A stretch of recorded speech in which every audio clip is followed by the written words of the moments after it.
They said it was just business. But how would you feel if your own brother sent a Christmas cruise invitation to everyone but you, saying, "This year's for the real shareholders. I didn't confront him. I didn't fight for a place." 3 days later, while they boarded with champagne and photographers, I arrived at the dock alone, and the captain bowed, saying, "Your yacht, ma'am." The laughter stopped. The cameras did too. I'm Charlotte Hayes, and this is how being erased from the list became the moment I wrote my name in gold. If you haven't subscribed to the channel yet, don't forget to hit subscribe, smash like button, and tell us in the comments where you're tuning in from. The morning air at Newport Harbor tasted like salt and champagne. Christmas lights shimmered along the marina rails, blinking against the gray dawn. Speakers played a slow jazz version of Silent Night, blending with the hum of yacht engines. I stepped out of the taxi heels, clicking against the wooden dock, my breath curling in the cold air. The wind tugged at my red wool coat as if testing whether I really belonged there. A banner stretched above the pier. Hayes Maritime Annual Christmas Cruise. My father's tradition, his name still hung in gold letters, though the man who stood beneath it now made sure mine did not. I stood still for a moment, letting the weight of memory settle before walking closer. People in fur-trimmed coats clinked glasses of champagne, laughter spilling like perfume. I caught snippets of conversation. Stock prices, property values, vacation homes. Not one word about the man who built it all from nothing. Ethan stood on the raised deck beside the yacht. The solstice, speaking into a microphone, his voice smooth rehearsed. "This year marks a decade since our family company launched this annual voyage," he said, smiling that politician's smile, a tradition of excellence, unity, and gratitude. I watched from behind the crowd. The sunlight hit his cufflinks, the same ones my father used to wear. Ethan always knew how to claim symbols he didn't earn. The applause rose. I stayed still. A woman beside me whispered, "He's such a visionary," and I almost laughed. When the crowd began to scatter, I started walking toward him. The crunch of gravel under my boots drew his attention before my voice did. He turned, disbelief flashing for a second before he hid it behind a smirk. "Charlotte," he said, dragging my name like an inconvenience. "You came. To what? Crash the family cruise. I came to see what Dad's legacy looks like in your hands." My tone was calm, maybe too calm. That was the trick I'd learned over the years. Quiet hurts more. His eyes narrowed. "You're not on the guest list. I noticed." He looked over my shoulder at the dockhand checking tickets. "There must have been a mix-up," he said loudly, so the nearby guests could hear. "We only sent invites to current stakeholders." His smile was polite cruel. I could feel the stares behind me, that familiar burn of humiliation disguised as curiosity. I refused to flinch. "Don't worry," I said softly. "I wouldn't want to disturb your perfect guest list." Ethan's hand slid around our mother's shoulder. "Mom," he said with a chuckle. "She still loves drama. Always the victim." Eleanor Hayes gave me a fragile smile, her eyes flickering with something like guilt before looking away. "Charlotte, dear, this really isn't the time." "Of course not," I replied. "It never is." The wind picked up, carrying the sound of laughter from a group of investors nearby. They were men in navy coats, women in diamonds, their faces bright with the kind of confidence that comes from never having to question where you belong. I had once been one of them, or at least I thought I was, until my name vanished from the company letterhead, from the family group photo, from every email Ethan signed, on behalf of the Hayes legacy.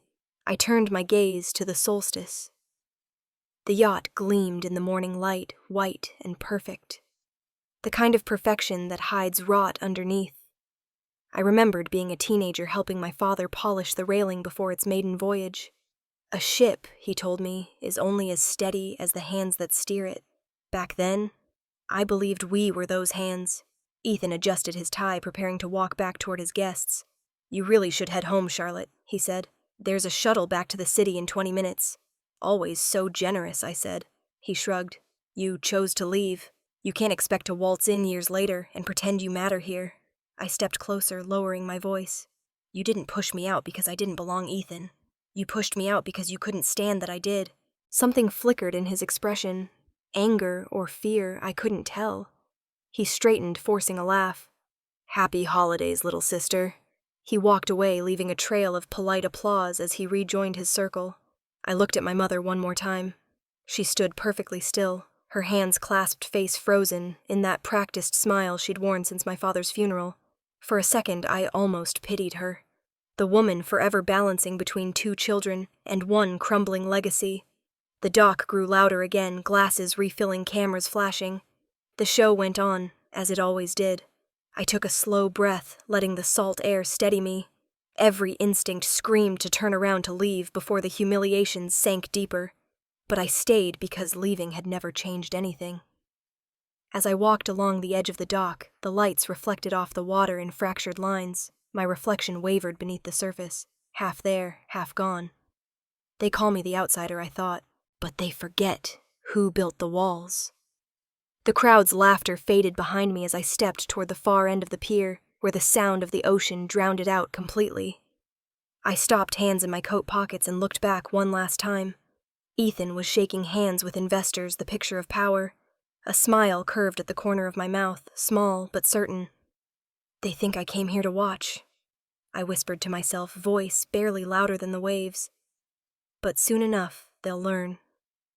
I came to rewrite the story. The wind shifted, carrying away the music and the sound of my heels, as I turned and walked into the cold December light. The drive back to San Diego felt longer than it should have. The ocean ran parallel to the highway, black and silver. Under the moonlight, the waves breaking like clockwork against the rocks. My apartment sat 3 blocks from the marina, small but facing the water. I'd chosen it for that view, a constant reminder of everything I'd lost and everything I was determined to reclaim. The moment I walked in, the quiet hit me. The air smelled faintly of coffee and salt. On the counter, a thin white envelope waited. Hayes Maritime embossed in gold across the top. The invitation that wasn't. My name had been crossed out in red ink, one deliberate stroke, like a final cut. I placed it on my desk beside my laptop, took off my coat, and let the silence settle. Outside the harbor, lights blinked through the fog. From this distance, the yachts looked like floating constellations. Somewhere out there, Ethan was probably raising a glass to himself.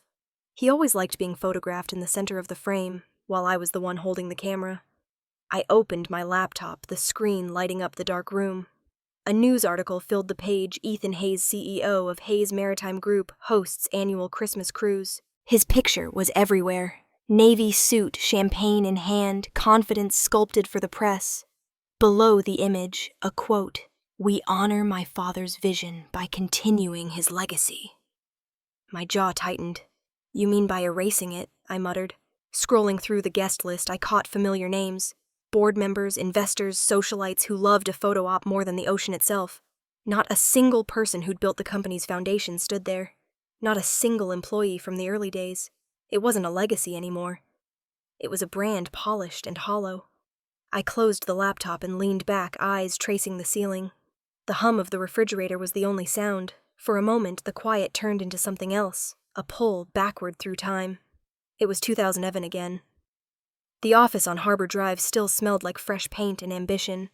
I'd been 21, clutching a stack of proposal notes, ready to present an expansion plan for small vessel cargo. Ethan was already pacing at the head of the table, sleeves rolled up, the self-appointed heir apparent. "Charlotte," he said, his voice too loud for the room, "this isn't a college project. We're talking millions in capital." I'd looked at my father, hoping for a buffer. "Dad, we could double routes through Baja if we invest in smaller vessels." "It's not about risk, it's about flexibility," Ethan scoffed. "You don't even understand the basics of logistics. You think a degree in economics makes you a sailor." "Ethan," my father said gently, "your sister has ideas worth hearing. We built this company on risk." Ethan turned away, muttering under his breath. "We built it on experience, not sentiment." That was the first time I'd felt the door closing, not physically, but quietly, somewhere deep. By the end of that year, I left the company. My father had hugged me at the gate and whispered, "Don't let him make you doubt who you are." A few months later, he emailed me a folder labeled company charter. I never asked why. Maybe he'd known someday I'd need it. The rain had fallen hard the night I left. I remember standing outside the office, the city lights blurring through the downpour.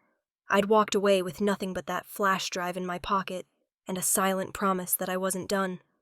Now, sitting in my apartment 13 years later, I pulled that same USB from a small metal box in my drawer. The surface was scratched, but it still worked. The file opened, pages and pages of bylaws, clauses, signatures. My father's handwriting in the margins, scanned and preserved. I read slowly, line by line, until I found it.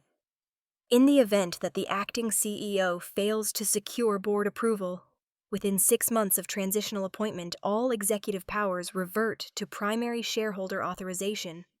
I whispered the words aloud, testing their weight. Primary shareholder authorization.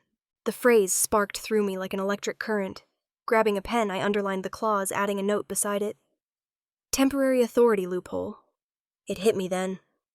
Ethan never finalized his position with the board after my father's death.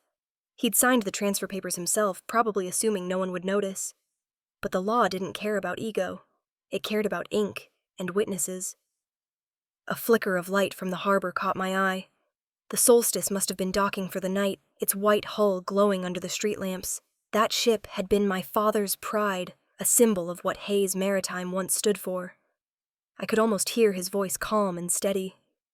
A captain's strength isn't measured when the sea is calm, but when the storm starts. I exhaled, long and deliberate. The storm was coming, and this time I was steering. I reached for my phone, scrolling through contacts until I found a number I hadn't called in years. Olivia Brooks, my father's old corporate attorney. She'd left the company after his death, disgusted by Ethan's restructuring. The line rang twice before her voice, still precise and low, came through. Charlotte Hayes. It's been a long time. Too long, I said. I need to see you. It's about the company, and about Dad's charter. A pause. I could hear papers shuffling on her end. Tomorrow, 10 a.m. My office hasn't moved. Thank you, Olivia. She hesitated, her voice softer. Charlotte, if you're going to do what I think you're about to do, make sure you're ready for the consequences. I've been ready for 13 years. When the call ended, I stared out the window again. The harbor had gone quiet, only the faint horn of a ship breaking through the fog. I traced the edge of the invitation with my finger, feeling the raised gold letters, the line, where my name had been crossed out. They erased me, I murmured, but they forgot. I learned how to write my own name back. I closed the laptop, turned off the lights, and stood for a long moment at the window. The city glowed below, indifferent and endless. Somewhere between the glitter and the darkness, I could see the faint silhouette of the Solstice cutting through the mist. My father's ship, my inheritance, my proof. Tomorrow, I'd go to Olivia. Tonight, I let the waves fill the silence. By noon on Christmas Day, the freeway was nearly empty, just stretches of gray road and the ocean flashing silver to my right. The sky hung low, heavy with winter haze. Newport always looked the same this time of year, polished too perfect, like a photograph of a family that smiles only when someone's watching. The iron gates of the Hayes estate creaked open when I entered the code. I hadn't done that in years. The sound alone pulled something in my chest tight.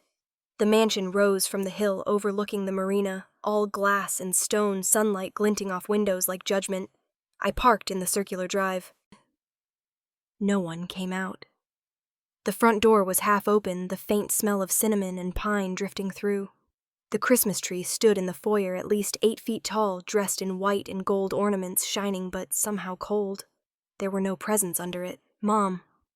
My voice echoed up the staircase. From the living room, Eleanor Hayes appeared, immaculate as always. Pearl earrings, hair swept back, a cream cardigan over her shoulders. She stopped, startled, before softening into that careful, practiced smile. Charlotte, I didn't know you'd be here. I wasn't sure I was allowed. Her smile faltered. You're always welcome in this house. I looked around at the polished marble floors, the flowers arranged by someone else's hands, the perfect silence. Doesn't really feel like it. She clasped her hands together the way she always did when she wanted to appear calm. Ethan's handling so much right now. The company, the press, the crews. He's trying to keep things stable. Stable, I almost laughed. He's selling off the last thing Dad built. Stability's just his word for control. Her lips pressed thin. He's doing what's best for the company, Charlotte. You need to let go of the past. The past is the only part of this family that still makes sense. I took a breath, lowered my voice. He's not doing what's best for the company. He's doing what's best for himself. Something flickered in her eyes, anger or fear. I couldn't tell, but it passed quickly. She turned away, fussing with the garland on the fireplace. It's Christmas. Let's not fight. I'm not here to fight. Then why are you here to see what's left? She exhaled, tired, like she'd aged another year in that moment. You have your father's stubbornness. I also have his memory. I walked past her toward the hallway that led to my father's study. My heels echoed against the tile. The air grew cooler there, still carrying the faint scent of his old cigars and cedar polish. At the end of the hall hung a large frame covered with a linen cloth. Lydia West, our longtime housekeeper, appeared from a side door, wiping her hands on her apron.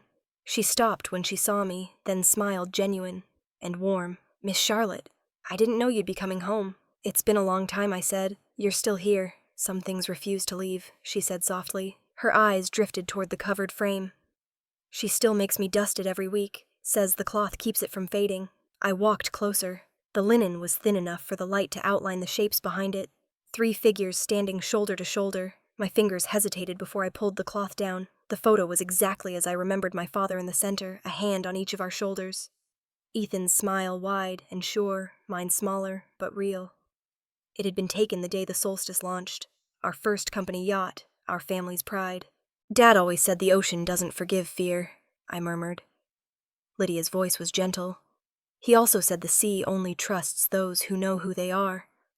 I nodded, eyes burning. Maybe that's why Ethan keeps drowning in approval. She touched my arm lightly, a small act of comfort. He'll learn. They all do, sooner or later. When she left, I stayed there studying the photo. My father's eyes seemed to follow me, steady and patient, the way they always had when he was about to say something that would change how I saw the world. You'd hate what this house has become, I whispered. You built a company, and they built a stage. In the reflection of the glass, I caught my own face beside his. Older, now sharper, but still his daughter. The linen cloth hung crumpled at my feet like a flag that had lost its meaning. Behind me, I heard my mother's footsteps. You shouldn't dig up ghosts, Charlotte. I turned to her. Then stop burying them. She sighed, one hand gripping the back of a chair. Your father made choices, too. He trusted Ethan. Dad trusted the family, not the hierarchy. I set the frame upright again. There's a difference. She said nothing, but the silence between us felt heavier than any argument. I placed the photo back on the console, straightened it until it caught the light. The gold frame shimmered. He told me once, I said quietly, that a family is like a ship. It doesn't sink because of storms. It sinks when no one patches the holes. Eleanor's eyes glistened for a second before she turned away. You're not the only one who misses him. I know. I took one last look at the photograph, at the smiling faces that once believed they'd never drift apart, but I might be the only one willing to bring him back. The house was so still I could hear the faint ticking of the grandfather clock in the hallway. I replaced the linen over the frame, not to hide it, but to mark that it would not stay hidden for long. As I walked back toward the door, I passed the tree again, the lights blinking softly. My mother stood near it, pretending to adjust an ornament. I stopped just long enough to say, I'll bring the light back to this house, Mom, whether anyone wants it or not. Then I stepped outside into the cold, the sky shifting from gray to gold as the sun began to set behind the marina. The waves crashed faintly in the distance, steady and endless, as if agreeing with me. The following morning, San Diego was gray and windless. The city had that quiet lull that comes between Christmas and New Year's, streets, half-empty offices running on autopilot. I parked in front of a narrow brick building that had survived every wave of redevelopment since the 90s. The sign outside still read Brooks and Associate Law in chipped gold paint. Inside, everything smelled of dust, wood polish, and coffee that had been sitting too long on a warmer. Olivia Brooks hadn't changed much since I last saw her. 51 now, maybe, but still sharp. Hair pulled back, glasses perched at the edge of her nose, eyes that could slice through any pretense. When she looked up from her papers and saw me, her mouth tightened into something between a smile and a sigh. Charlotte Hayes, she said. If this is a social visit, I'll faint. I closed the door behind me. You won't need to. I came for business. That's what I was afraid of. She gestured toward the chair across from her desk. Sit down before you convince me I still work for that family. The room looked exactly as I remembered. Shelves lined with binders labeled by year, a single framed photo of my father and Olivia shaking hands after the company's IPO. I caught myself staring. He trusted you, I said. Olivia followed my gaze. Your father was a man who trusted too many people. One of them was your brother. I know. She leaned back, hands clasped.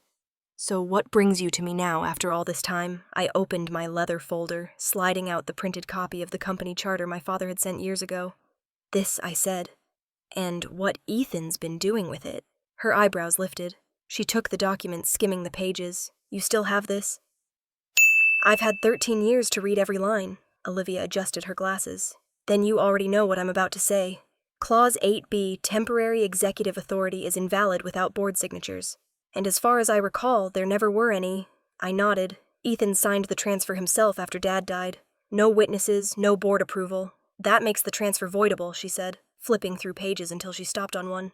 But only if someone with standing challenges it, which, until now, no one has. I'm standing, I said. Olivia smiled, small and knowing. I assumed as much. She stood, crossed the room, and unlocked a tall filing cabinet.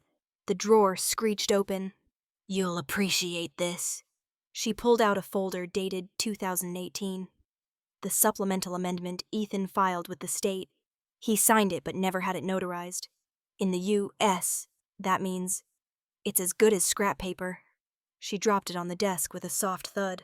You could challenge his authority in civil court, though it would take time. Or, I raised an eyebrow. Or, she leaned forward. You could outmaneuver him quietly. What are you up to? Charlotte? I took a breath. A few years ago, I started an investment fund, Lighthouse Capital. It began small, but we've been acquiring maritime shares through intermediaries. 4 firms, all registered in Delaware. Olivia's eyes narrowed, but not with disapproval, more with interest. You've been buying Hayes maritime stock. Not directly, I said. Through proxy holdings. As of last quarter, Lighthouse owns 52% of the company.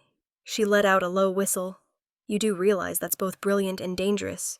You're playing your brother's game, only cleaner. It's legal, isn't it? Perfectly, as long as you haven't misrepresented ownership. Did you? No. Then yes. It's legal. And effective. I let out the breath I'd been holding. He thinks I'm still the girl he pushed out. He won't see it coming. Olivia studied me for a moment, then said quietly, You've changed. I had to. Her voice softened. Your father once told me you had the patience of the sea. Maybe he was right. Silence stretched between us, filled only by the sound of the old clock ticking on the wall. Finally, Olivia pushed the folder toward me. Take this copy of the amendment. You'll need it if things get ugly. Ugly's already here, I said. She arched a brow. Then I suppose you're ready for another piece of news. She turned to her computer, typed something, and pulled up a document.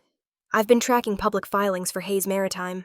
Your brother's been in talks with an overseas conglomerate, Orion Marine, Singapore-based. For what? To sell the Solstice brand and its licensing rights? I felt my stomach twist. He's selling Dad's name, essentially, yes. They're calling it a strategic merger, but it's a sale. He's cashing out to cover a series of bad investments. I'd estimate he has a month before he signs. The edges of my vision went sharp. I imagined the Solstice stripped of its name, docked under a foreign flag, everything my father built reduced to a line item on a balance sheet. Olivia was still talking calm and methodical. If you want to stop it, you'll need proof of majority ownership and a public claim before the merger closes. I closed the folder and stood. He won't get that far. Charlotte, she warned, you're walking into a family war. There's no clean victory in those. I'm not looking for clean, I said. Just right. She smiled faintly, the kind of smile that hides respect behind concern. Then I'll draw up the documents.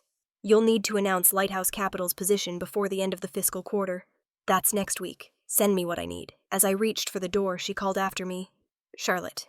I turned. Your father would be proud, but make sure you're doing this for yourself, not for him. I met her eyes.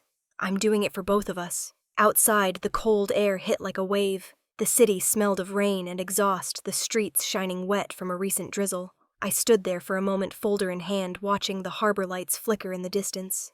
Somewhere out there, the Solstice was floating. Ethan's trophy, my father's ghost, my leverage. The sky was beginning to clear.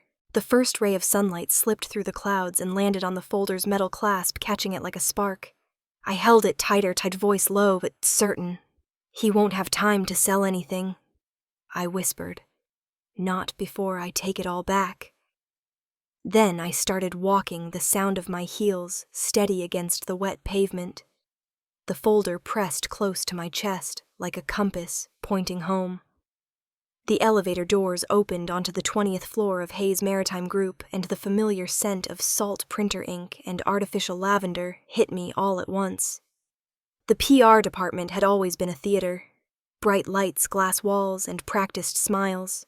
Now it looked like a showroom for success framed in steel and lies. Natalie Carter sat at her desk, fingers moving over the keyboard until she glanced up and froze. For a second, her professional mask slipped. Charlotte. What the hell are you doing here? I walked in heels, tapping against the polished floor, every step echoing off the glass panels. It's been a while, I said. You look good. Still polishing Ethan's headlines, I see. She closed her laptop halfway, her posture stiff. If he finds out you're here, then let him. I stopped in front of her desk. He'll have something real to write about for once. Natalie hesitated, eyes darting toward the glass wall facing the hallway. You can't just walk into corporate headquarters like this. You're not an employee anymore. No, I said, lowering my voice. But technically, I'm the majority shareholder. Her eyebrows lifted slightly, confusion flickering before she masked it with a smirk. That's cute. It's not cute. It's paperwork. For a moment, neither of us spoke. The only sound was the low hum of computers and the ocean outside. I turned toward the window, looking down at the marina glimmering below. You ever think about what Dad built? All of this used to mean something. She sighed. You didn't come here to reminisce. What do you want? I want to know what Ethan's hiding behind the name Solstice Project. Natalie froze. That hesitation told me everything. I faced her. You know something. I can't, she whispered, shaking her head. It's confidential. Natalie, I said quietly. We both know confidentiality in this company only protects the wrong people. Her hands tightened on the edge of the desk. He's using the Solstice trademark as collateral, she finally admitted. Personal collateral, not corporate. He's trying to secure a private deal overseas, cashing in before anyone notices. My stomach sank, even though I'd suspected it. And you're helping him. Her voice cracked. I didn't have a choice. He made it sound temporary, a bridge loan. Then it turned into fraud. Fraud built on my father's name, I said. Her phone vibrated sharply on the desk, the sound slicing through the silence. The screen lit up Ethan Hayes. She stared at it, frozen. Answer it, I said. She hesitated. On speaker. Her thumb hovered, then pressed. Hey, Ethan? His voice came through, cold and clipped. Tell me you're not talking to Charlotte. Natalie swallowed hard. She came by. Don't play games with me, he snapped. You know who signs your checks. You know who protects you when the board starts sniffing around. You keep your mouth shut about everything, including the solstice. Understood. I could see the tremor in her hands. I leaned forward, catching her gaze. Ask him what happens when the checks stop cashing, Natalie. She didn't move. Ask him, I repeated. Her voice came out barely audible. What if the checks stop cashing, Ethan? There was a pause, then his laugh. Short, cruel.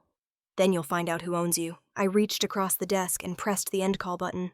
The silence that followed felt heavier than the conversation itself.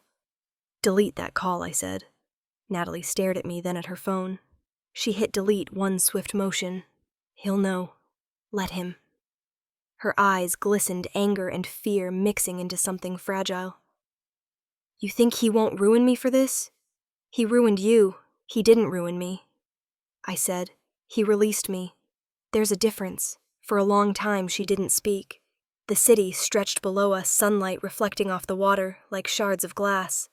Then quietly she said, He's been paying consultants off the books.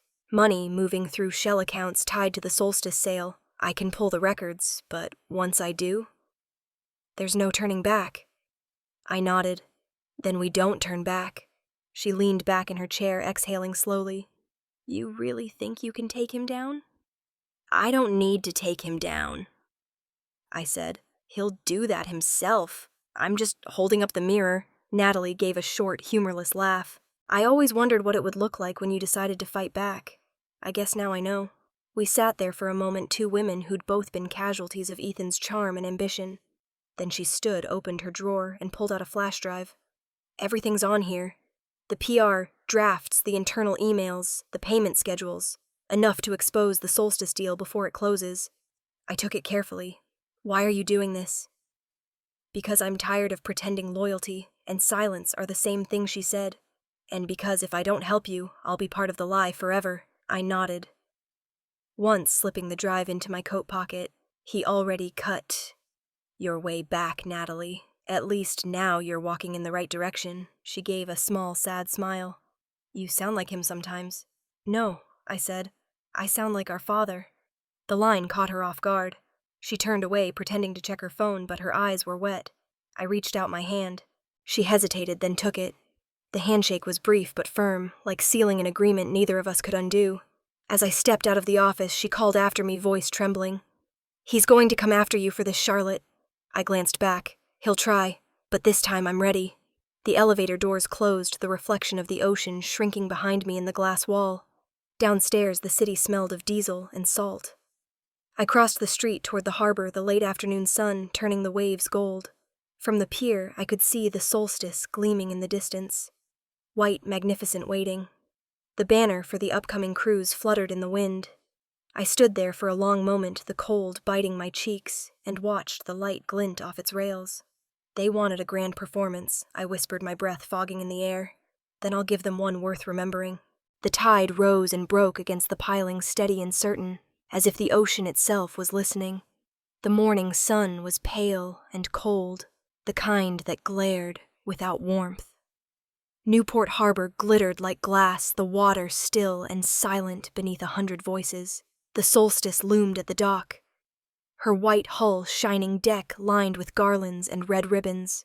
A banner hung from the upper rail. Hayes Maritime Annual Christmas Cruise. It was supposed to symbolize family tradition unity. Instead, it looked like a performance staged for the cameras. I moved through the crowd, slowly blending in among the guests in velvet coats and tailored suits. The air buzzed with chatter. Investors, board members, a few journalists checking their press passes. Champagne flutes clinked in gloved hands. Every detail screamed control precision, the illusion of success Ethan loved so much. He was there near the boarding ramp, dressed in a charcoal gray suit, his smile blinding his confidence rehearsed. "Welcome aboard," he said to a group of donors, shaking hands, as if blessing them. I watched him from a distance, that easy charm of his coating every word like sugar. He hadn't noticed me yet. In my hand I held the old invitation, my name crossed out neatly in red ink. I'd kept it as a reminder. Now it felt more like a key. A young woman in a black blazer, clearly part of the event staff, stepped in front of me as I reached the base of the ramp. "Excuse me, ma'am. May I see your invitation?" I handed it to her. She scanned it, frowned, then looked up nervously. "I'm sorry. You're not on the current guest list. I figured as much." I smiled calm. "Don't worry. Give it a minute." The girl blinked, unsure what that meant, but I'd already turned away, my eyes locking on Ethan. He spotted me then. I saw the exact moment his smile cracked, just for a second, before he forced it back into place. He excused himself from his conversation, straightening his jacket as he approached. "Charlotte," he said, his voice dipped in false surprise. "You're brave to show up. Brave," I said evenly, or simply uninvited. His grin sharpened. "You came to watch your own farewell." "Because that's what this cruise is, a celebration of moving forward." I stepped closer, lowering my voice so only he could hear. "I came to see who actually owns this ship." He blinked just once, and that was all it took. Beneath his mask of charm, something flickered. Fear, confusion, calculation. "You really should stop showing up at events you don't understand," he said quietly. Then raised his voice for the crowd. "Folks, this is my sister Charlotte. She's been away for some time. Still loves to make an entrance." The laughter that followed was polite hollow. I didn't move. Behind us, the band's music trailed off mid-song, the air shifting as the deep hum of engines filled the silence. A figure appeared at the top of the boarding ramp. Captain Harris in his Navy uniform and cap, his posture straight and unyielding. 12 crew members stood behind him, lined up with military precision. He descended the ramp slowly, boots echoing on the wood. When he reached the dock, he stopped in front of me and removed his cap. "Miss Charlotte Hayes," he said. His voice steady and clear. "Permission to escort you aboard your yacht, ma'am." For a heartbeat, the entire dock froze. Conversations died. Mid-sentence. Champagne glasses lowered, the wind itself seemed to pause. Ethan turned to the captain, his face whitening. "Excuse me." "What did you say?" The captain didn't even look at him. "The Solstice, sir, is under new ownership. Registered to Miss Charlotte Hayes as of last month. Fully transferred and documented. A ripple moved through the crowd. Murmurs, gasps, phones quietly lifted to record. The journalists, sensing blood in the water, edged closer. Ethan's voice cracked. "That's impossible. There must be some mistake." "There's no mistake," I said. "You really should read what you sign when you're celebrating too hard. That supplemental amendment. It's a beautiful piece of paperwork." His jaw twitched, and for the first time I saw the panic he was trying to hide. He stepped forward, lowering his voice. "You tricked me." I met his eyes. "No, you tricked yourself. I just stopped pretending not to notice." The captain turned slightly toward me. "Shall we, ma'am?" I nodded once. The moment I placed my hand on the railing, 1,000 camera shutters went off. The crowd parted without a word. I heard whispers ripple through them.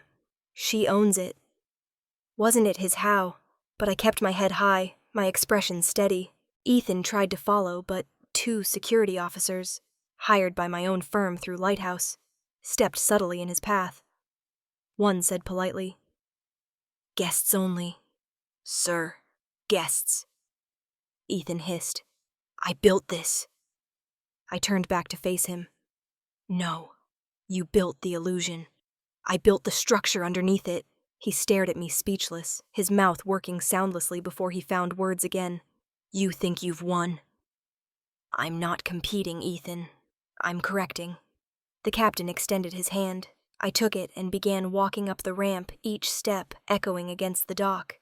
The light caught the gold bracelet around my wrist, my father's gift engraved with the words, "For the one who brings it home." Halfway up I stopped and looked back. Ethan stood frozen among his colleagues, his perfect facade crumbling in real time. The faces around him, once admiring, now uncertain, reflected the fall of a man who had mistaken arrogance for power. "I'm not here for revenge," I said, loud enough for him to hear my voice even. "I'm here to bring home what was ours." Then I turned and continued up the ramp. The deck smelled of teak and salt, the polished wood shining under the winter sun. The crew saluted as I passed 12 men and women standing tall in perfect formation. Captain Harris waited at the top, his expression calm but respectful. "Welcome aboard, Miss Hayes," he said. I nodded. "It's good to be home." From the railing, I looked out toward the dock below. Ethan hadn't moved. He looked smaller now, stripped of the confidence that once filled every inch of him. The wind caught his tie, whipping it across his shoulder like a flag surrendering. I closed my eyes for a moment, letting the sound of the waves fill the silence between us. When I opened them, the horizon stretched wide and bright before me. I whispered under my breath, almost to myself, "I'm not here to destroy anything." My fingers brushed the bracelet warm against my skin. "I'm just taking back what should have never been stolen." The engines rumbled softly beneath my feet, ready to move. And as the sun hit the gold engraving, the words shimmered like a quiet promise. "For the one who brings it home." Christmas night hung over the harbor like a warning. Too still, too bright, too quiet. The solstice rocked softly against the tide, its lights flickering over the dark water. Inside, the mid-deck conference room was already packed. The long mahogany table gleamed under the chandeliers, surrounded by a dozen uneasy faces. Laughter and champagne from the deck above had faded. Now there was only the muted crash of waves and the sound of a man unraveling his own empire. Ethan stood at the head of the table, sleeves rolled up the tie, gone his voice cutting through the air like a blade. "We need to verify the legitimacy of this transfer immediately. My sister is exploiting my father's name to make a spectacle of this company." He slammed a file down. Papers slid across the table, scattering like accusations. One of the board members, an older man with silver hair and rimless glasses, cleared his throat. "Ethan, the registration appears valid. We've checked the state database. The solstice is indeed under Charlotte's name." "That's impossible," Ethan barked. "She doesn't have the resources. Someone's backing her." I stepped into the room before anyone could respond. "You're half right," I said. "Someone is backing me. Me." Every head turned. The room fell so silent that I could hear the faint hum of the ship's engines. I walked toward the table, the sound of my heels tapping steady against the floor. In my hands I carried a folder stamped Lighthouse Capital Holdings. "Good evening," I said evenly. "Sorry for the interruption. I figured it's easier to discuss my supposed scheme face to face." Ethan's eyes narrowed. "You have no right to be here." "Actually, I do," I said, placing the folder on the table. 52% of this company says so." A low murmur rippled through the board. I opened the folder, laying out document after document. Stock transfer certificates, notarized statements, bank filings. Lighthouse Capital began acquiring shares 2 years ago through legal intermediaries. Every purchase was disclosed under state law. You just never noticed because you were too busy congratulating yourself for being untouchable. His jaw tightened, color rising in his face. You forged these? I looked directly at him. No. You signed them. When you restructured the company, you liquidated old assets through third parties, one of which was Lighthouse. I guess reading the fine print wasn't your strength. Ethan reached for the papers, but I slid them away. You don't get to destroy them twice. Charlotte, one of the board members, interjected carefully. Can you prove Lighthouse is legitimate? I nodded toward the screen on the wall. Olivia. The video feed flickered on, revealing Olivia Brooks sitting in her San Diego office, neat as ever, stacks of files behind her. Good evening, everyone, she said. Under California Corporate Law Section 402, the transfer of controlling shares is valid upon notarized documentation. I've personally verified these. Lighthouse Capital owns the majority of Hayes Maritime Group. Ethan's hand tightened around his glass until it cracked. This is a setup. Olivia's voice didn't waver. What's happening here, Mr. Hayes, is compliance, something this company has been lacking for a long time. He lunged toward the table, snatching for the folder again. You think you can humiliate me in front of my own board?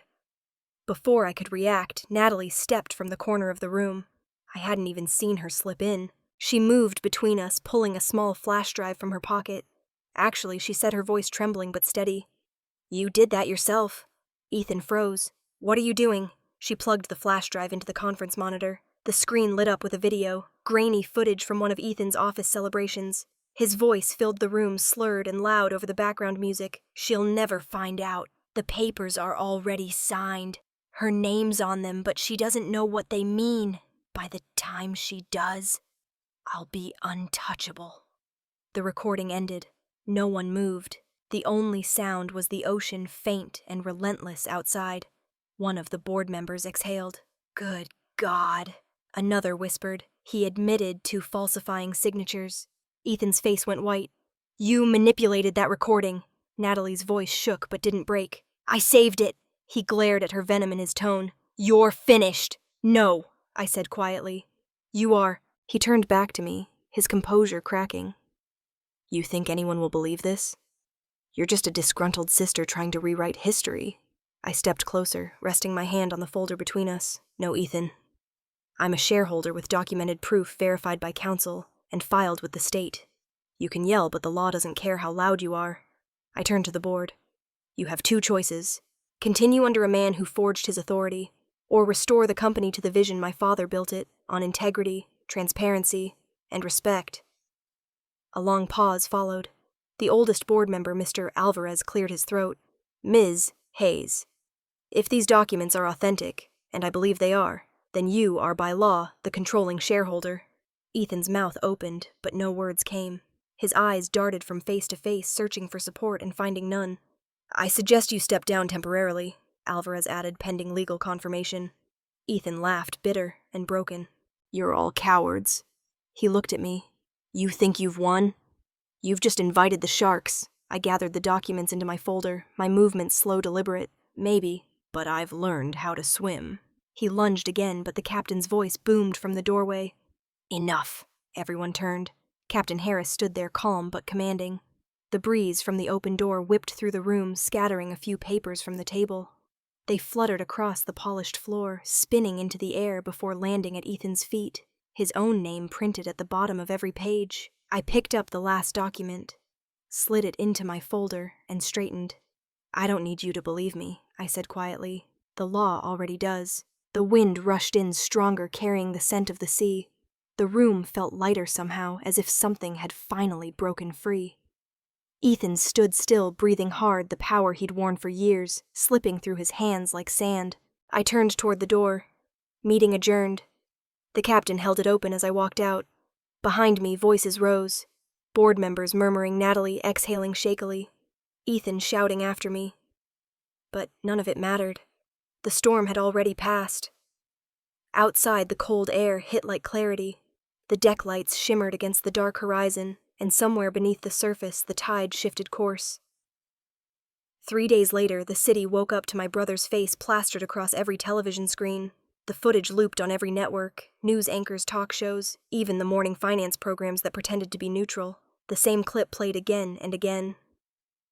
Captain Harris stepping forward on the dock, the 12 crew members lined in formation, his clear voice cutting through the wind. "Permission to escort you to your yacht, ma'am." And then the shot of Ethan frozen.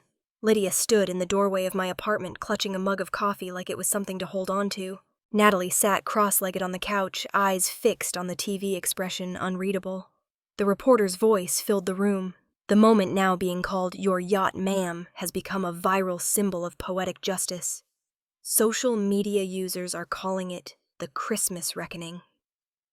I stood by the window watching the fog burn off the harbor. The reflection of the TV flickered on the glass in front of me, ghostly surreal. Lydia turned up the volume. "Listen to this." The anchor continued, Hayes. Maritime Group has yet to issue a statement regarding the ownership transfer. CEO Ethan Hayes has been accused of corporate misconduct and falsifying internal documents. His sister, Charlotte Hayes, is now recognized as the company's majority shareholder. Natalie gave a small, disbelieving laugh. "Congratulations, you've officially become a meme." "I didn't plan it," I said. "I know. That's what makes it better." She reached for the remote and muted the TV. The silence buzzed thick with what none of us said aloud. That this wasn't over. Outside, a flock of gulls cut across the sky. I leaned on the window frame, the cool glass pressing against my palm. "Justice doesn't need spotlights," I said quietly.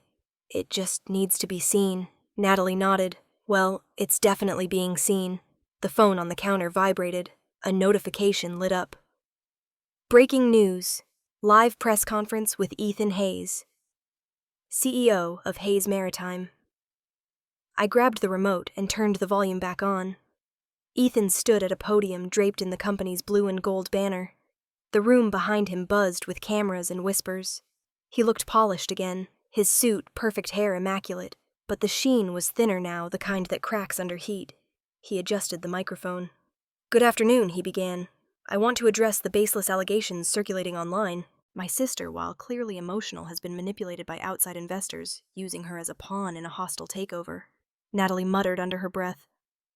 "He's really going with the victim angle," Ethan continued. "The so-called evidence is nothing but technical sleight of hand, anonymous shell corporations hiding behind paperwork. My legal team is already investigating the fraud." A hand shot up among the reporters. The camera cut to Michael Tan, the financial journalist who'd covered our company for years. "Mr. Hayes," he said. Voice calm but cutting. "Can you confirm or deny that the 2018 Executive Authorization Amendment was never notarized?" Ethan blinked. "That's irrelevant to this discussion. It's actually Central Tan pressed. Without notarization, your appointment as CEO was temporary." "Do you deny that?" Ethan's jaw flexed. "These are technicalities. I've led this company for over a decade. Tan didn't back down. So that's a yes. You were never formally approved." The room rippled with murmurs. Cameras flashed like lightning. Ethan's expression hardened. No further questions. He stepped away from the podium, ignoring the reporters calling after him. Lydia shook her head. "He's cornered." "Not yet," I said. "He'll spin it until he can't." An hour later, another press conference aired, this time from Olivia's office. She looked composed, her tone measured. "Lighthouse Capital acted within the law," she said into the microphones. "We did not seize control. We restored rightful ownership, as stipulated by the late Richard Hayes' corporate charter. This is not about revenge. It's about honoring integrity." The reporters pressed her with questions, but she didn't flinch. "Our goal is what Mr. Hayes built his company on, accountability.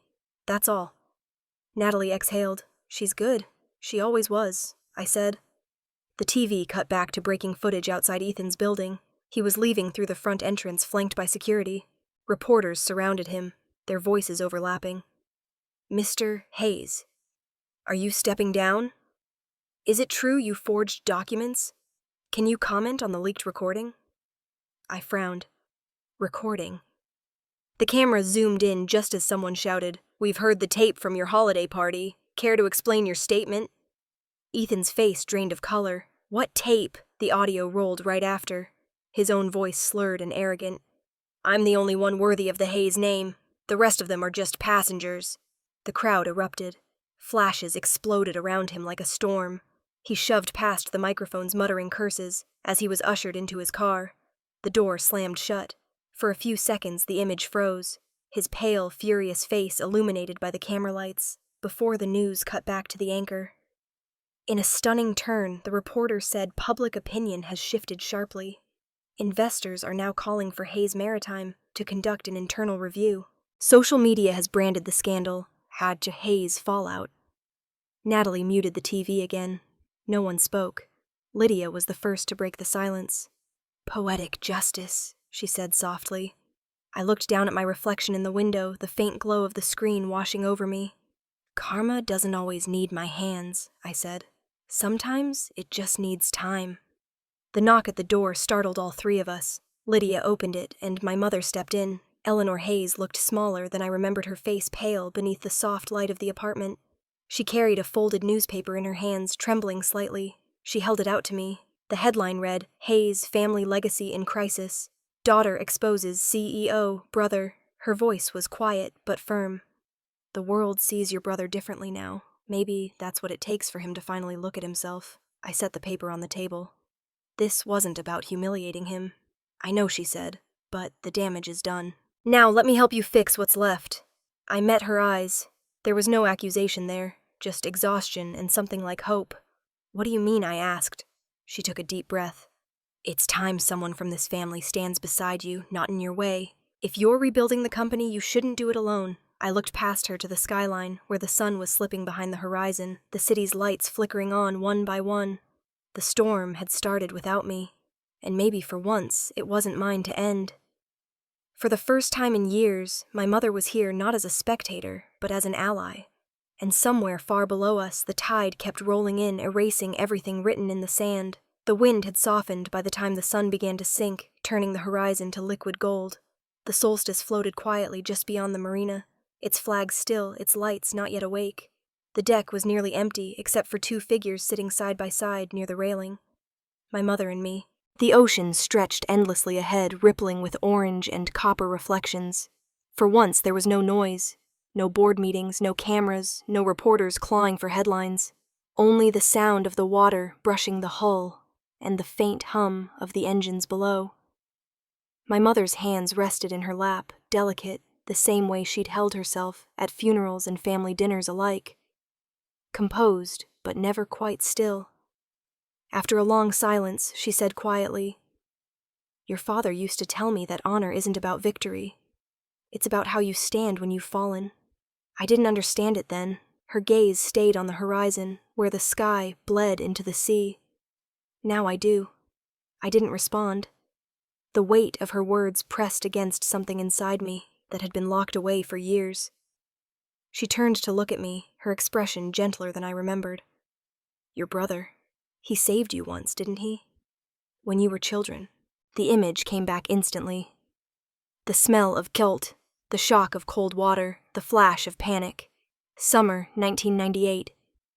I was 8, chasing a gull across the dock too close to the edge. My foot slipped, the world spun, and suddenly the water was above me, dark and endless. I remember the sting of salt in my eyes, the muffled roar of the sea filling my ears, and then strong hands grabbing my arm, pulling me back into the sunlight. Ethan had been 12, soaked to the bone, laughing as he caught his breath.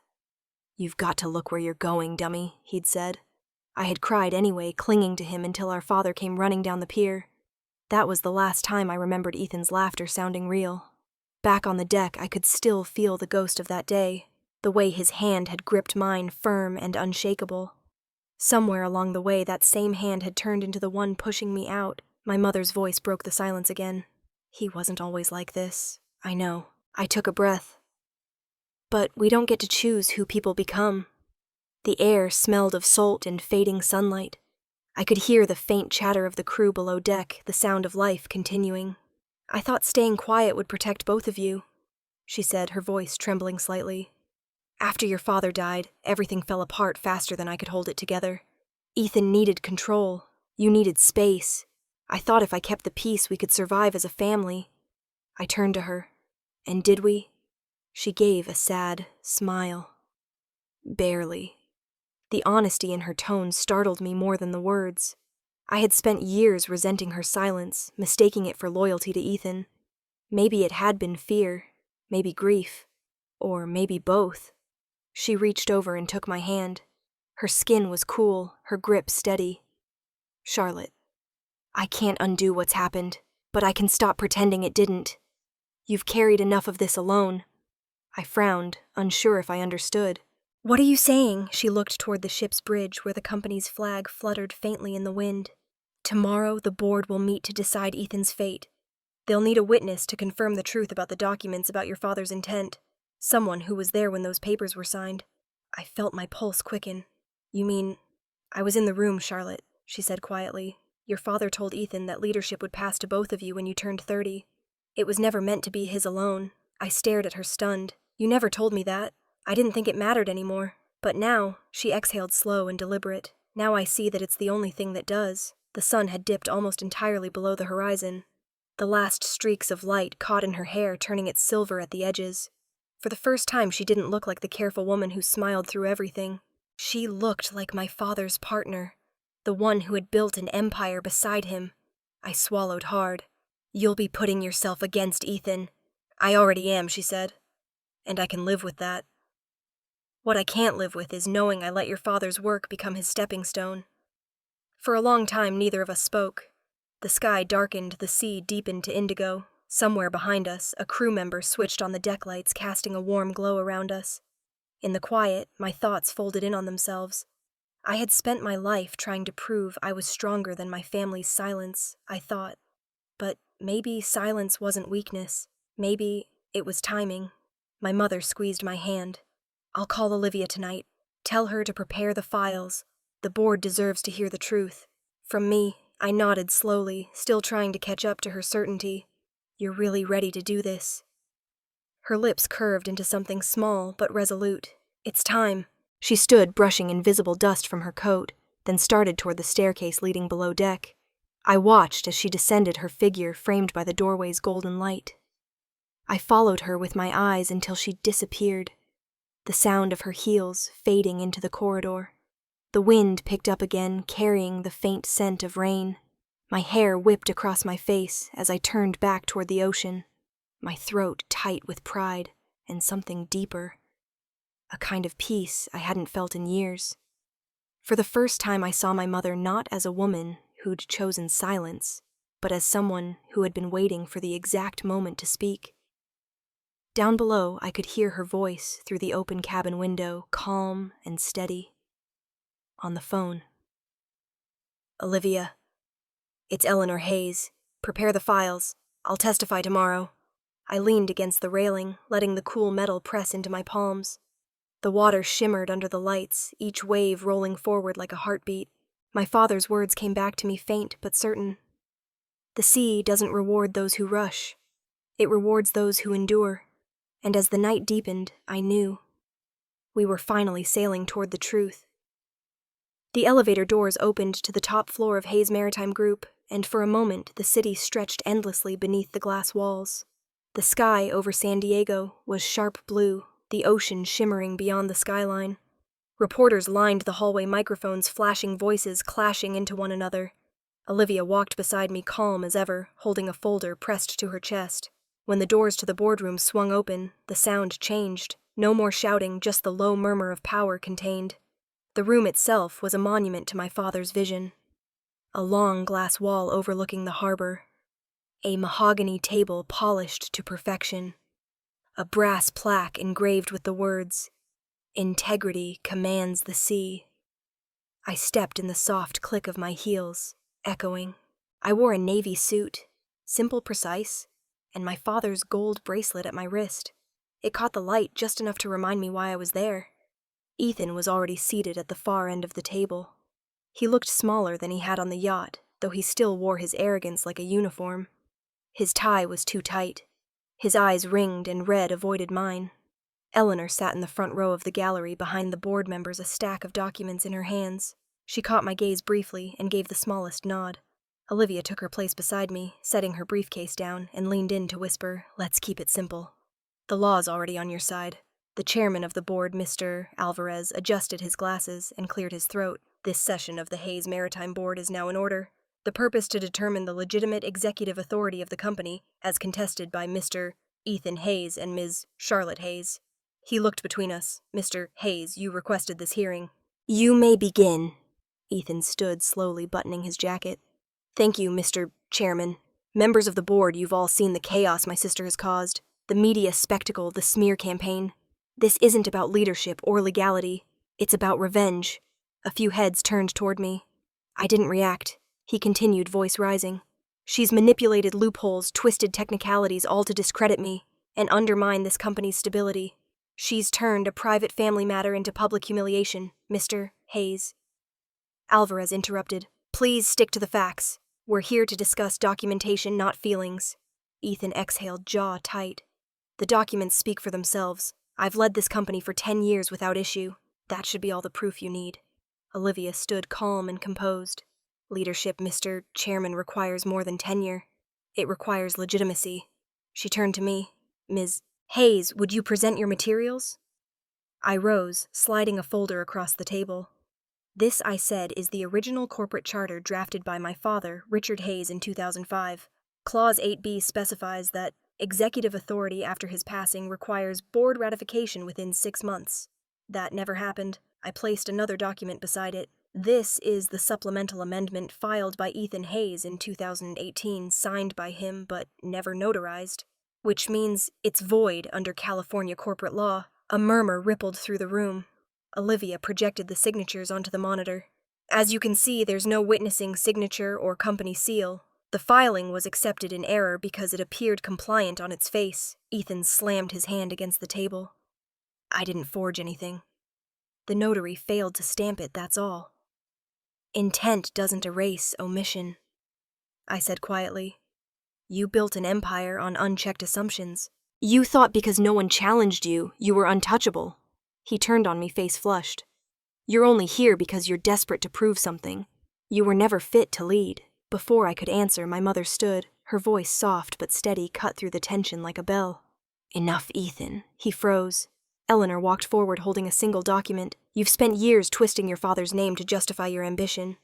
But I was there when he signed the succession agreement. He told you both would inherit the company equally once Charlotte turned 30. It was never meant to be yours alone. Ethan's mouth opened, but no words came. The boardroom was silent except for the faint buzz of the lights overhead. Mr. Alvarez looked at her. Mrs. Hayes, are you willing to submit testimony for the record? Yes, she said, and I've signed a sworn affidavit with Ms. Brooks's office to confirm it. Olivia nodded and handed copies to the board. Filed this morning. Ethan's control finally cracked. You're siding with her now, he shouted, after everything I've done for this family. My mother didn't flinch. You did it for yourself. Don't confuse achievement with inheritance. He sank back into his chair, breathing hard, his hand gripping the armrest until his knuckles went white. Mr. Alvarez looked around the table. Unless there are new arguments, the board will proceed to vote. The room held its breath as hands went up, 1, 2, 3, until 8 votes were counted in favor of confirming my ownership and reinstating me as CEO. 1 abstained, none opposed. Alvarez spoke clearly. By majority vote, control of Hayes Maritime Group transfers to Ms. Charlotte Hayes, effective immediately. For a second, no one moved. Then Olivia turned to me, her voice barely above a whisper. Congratulations, Charlotte. It's official. Ethan rose slowly, his chair scraping against the floor. He looked at me, really looked, for the first time in years. His voice was rough. You won. I shook my head. No. You lost because you thought honor could be bought. It can't. He stared at me for a long moment, then looked past me at our mother. His eyes softened just slightly. Dad would have hated this. Eleanor met his gaze evenly. No, Ethan. He would have hated what you became. The cameras from the back of the room clicked in bursts as he turned and walked out. No one stopped him. As the door closed behind him, the sound of the ocean drifted through the glass, distant but steady. The tension dissolved like smoke. I stood there for a moment staring at the empty chair where he'd sat, the echo of his anger fading into quiet. My reflection in the glass looked both familiar and foreign. Stronger, older. unburdened. My mother came up beside me, slipping her hand into mine. "It's over," she said softly. Maybe I murmured. Or maybe it's just beginning. Outside gulls wheeled across the sky, their cries sharp against the wind. For the first time, the company name on the building didn't feel like a shadow of someone else's dream. It felt like mine. As the meeting adjourned, the board members filed out one by one. Olivia gathered her papers, smiling faintly. "Justice," she said, "isn't loud. It's steady." I looked back once more at the ocean beyond the window. The horizon gleamed gold where the light touched it calm after the storm. And in that quiet, I realized something simple and absolute. Justice doesn't wound. It just leaves silence where chaos used to be. The harbor glowed beneath the winter night, a string of lights stretching across the water like constellations. The solstice eased away from the dock engines, humming low and steady. Above the deck, shimmered beneath gold and red bulbs wrapped around the railings, the air filled with laughter and the faint notes of a carol drifting from the speakers. I stood at the base of the stairs, watching the city shrink behind us. The reflections from the Christmas lights danced over the sea, flickering across my white dress. I'd worn it without thinking. A simple choice, though it felt symbolic, now clean and quiet against the darkness. Captain Harris appeared from the bridge, his navy coat buttoned the brim of his cap, catching the glow from the overhead lights. He smiled as he approached. "Merry Christmas, Ms. Hayes." I turned toward him and smiled back. "Just Charlotte tonight." He nodded, his voice softening. "Charlotte, it is. The crew wanted to thank you for keeping this tradition alive. They said it didn't feel like Christmas last year when the ship stayed docked." I glanced across the deck where the crew and their families had gathered. Someone strummed a guitar, others clapped in rhythm. The smell of cinnamon and roasted chestnuts drifted through the air. "A year ago," I said quietly, "I watched from the pier while everyone else sailed. Tonight, I'm the one opening the celebration." Harris gave a short nod. "Sometimes the sea waits for the right captain."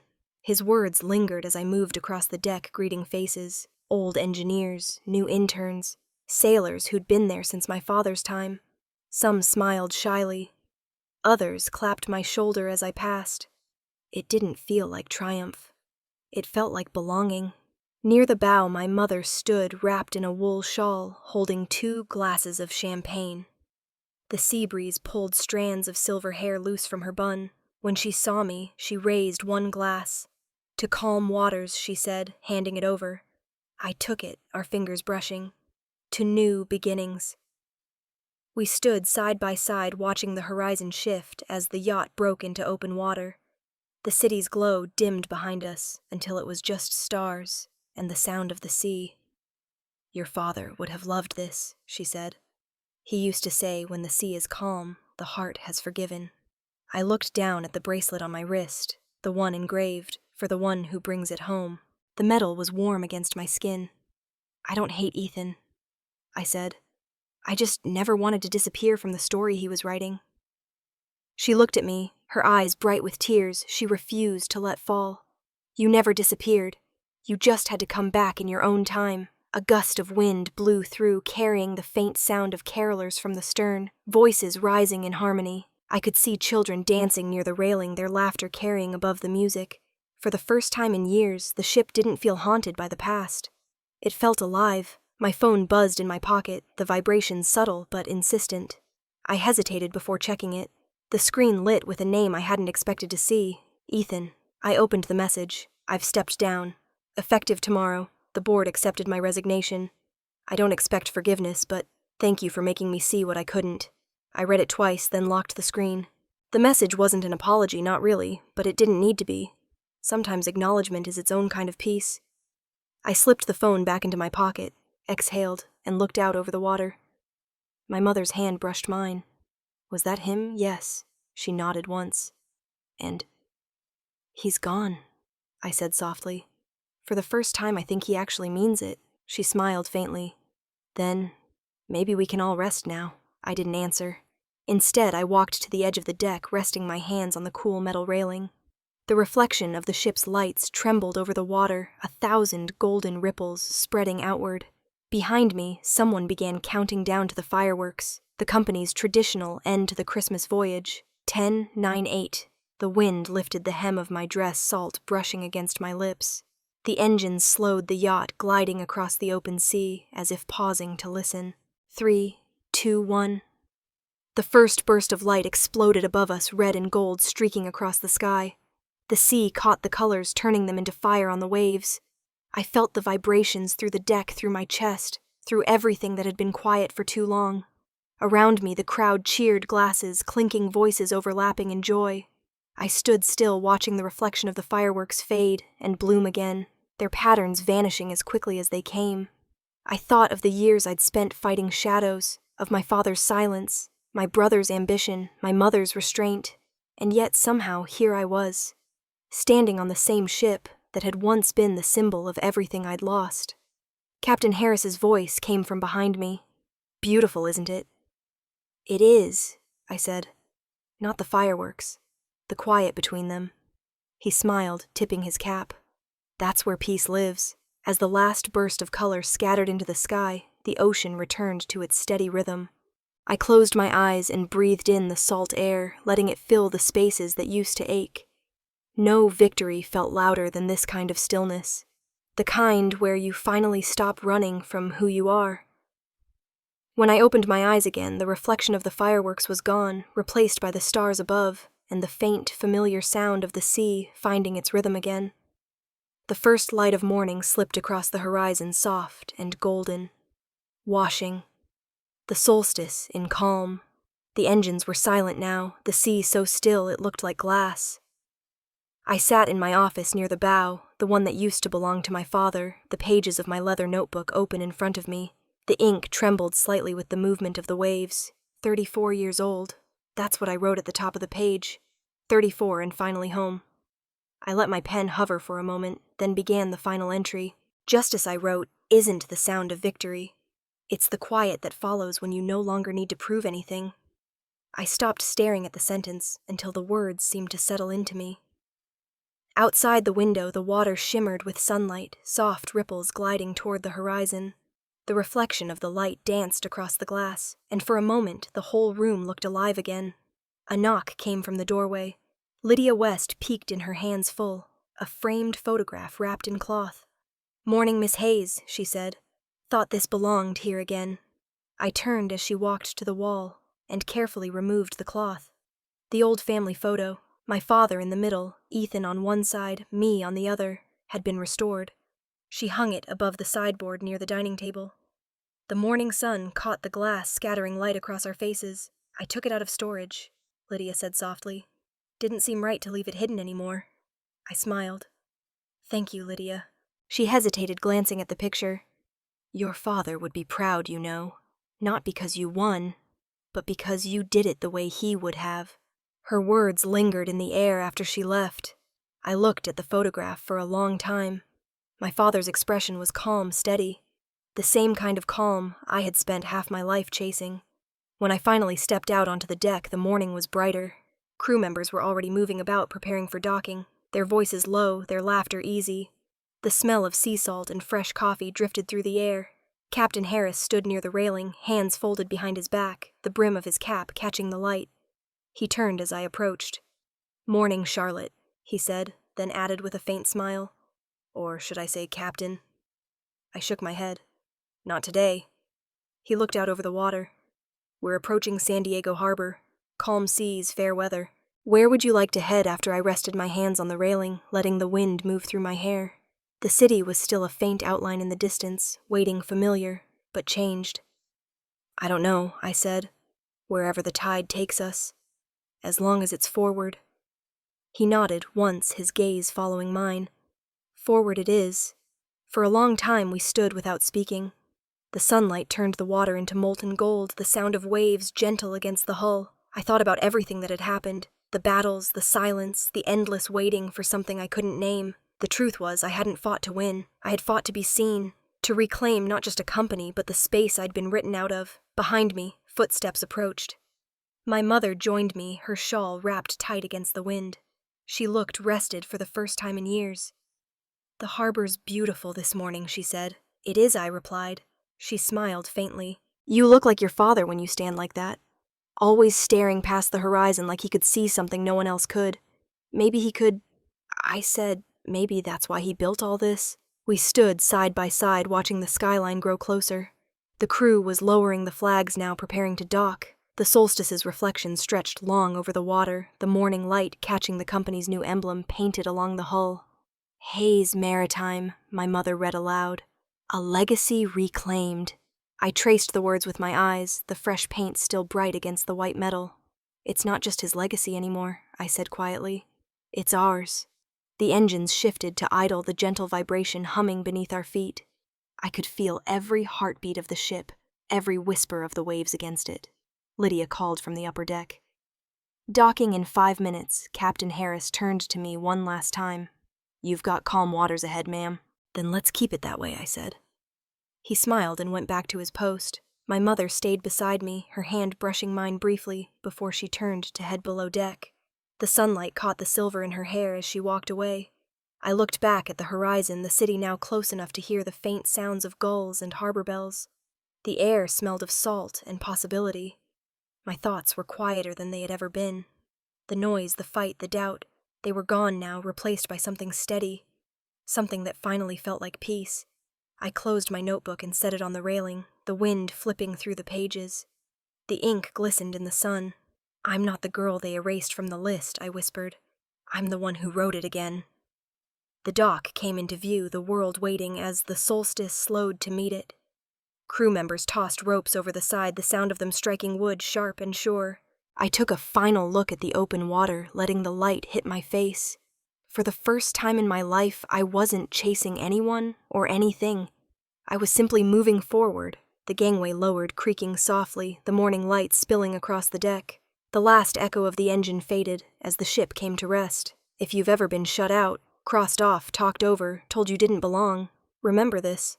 Sometimes the room you're locked out of was never meant to hold you. Sometimes it's yours to build instead. Hold your ground. Keep faith in the quiet parts of yourself. Justice doesn't always roar. It arrives softly like a tide returning home. And sometimes all it takes is the courage to step onto the deck and steer toward the light.